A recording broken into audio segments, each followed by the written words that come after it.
G'day taxpayers, RBA cut 25, and gee, a lot of issues in the statement give me pause for thought that something more than that was certainly on the agenda. We'll hear from the RBA Governor, Michelle Bullock, in a short while with her Q&A session for the media. But the things that hit me about this statement and how actually dovish it is, and there's more rate cuts to come clearly, is that they see downside risks to consumer spending. That was one area where they were banking on the economy to be stronger through the next year or two, and it clearly hasn't materialised. The household spending indicator has been really soggy, really weak. Retail sales have been really weak. Consumer sentiment's been weak. And so all of the indicators that normally drive household consumption are not doing what the RBA thought it was going to be doing. And interestingly, there's a couple of other more really pertinent points from the RBA statement that I think are worth highlighting really loud and clear. Last month, they noted that there were sort of balanced risks on inflation. It could go up, it could go down. Remember, they were actually sort of signalling that they could be seeing higher inflation in the period ahead. Now they have concluded, quote, the risks to inflation have become more balanced. Upside risks appear to have diminished.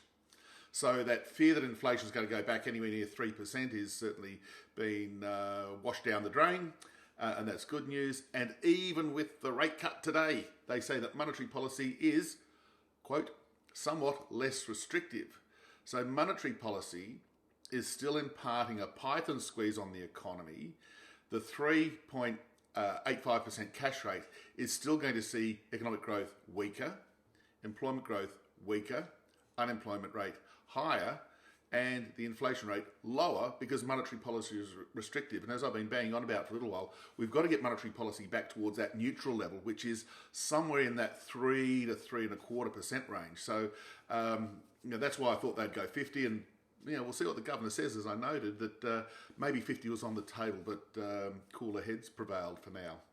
And the other thing that's really, really interesting when it comes to the Trump tariff effects and the Chinese retaliation and the European retaliation and that whole shit show that's going on in the global economy and the US policy settings, quote, the board considered a severe downside scenario to the economy and noted that monetary policy is well placed to respond decisively to international developments if they were to have a material impact on activity and inflation in Australia. So they're going to be poised to be slashing rates if, as we saw with the Liberation Day debacle from Trump, that turns in to a really weak scenario. And just by the way, the Chinese also eased monetary policy earlier today. China's trying to fight deflation, and if that's happening in our major export market and one of the dominant economies in the global economy, things are looking pretty grim. So more rate cuts to come, but at least they did 25. Better than a poke in the eye with a burnt stick.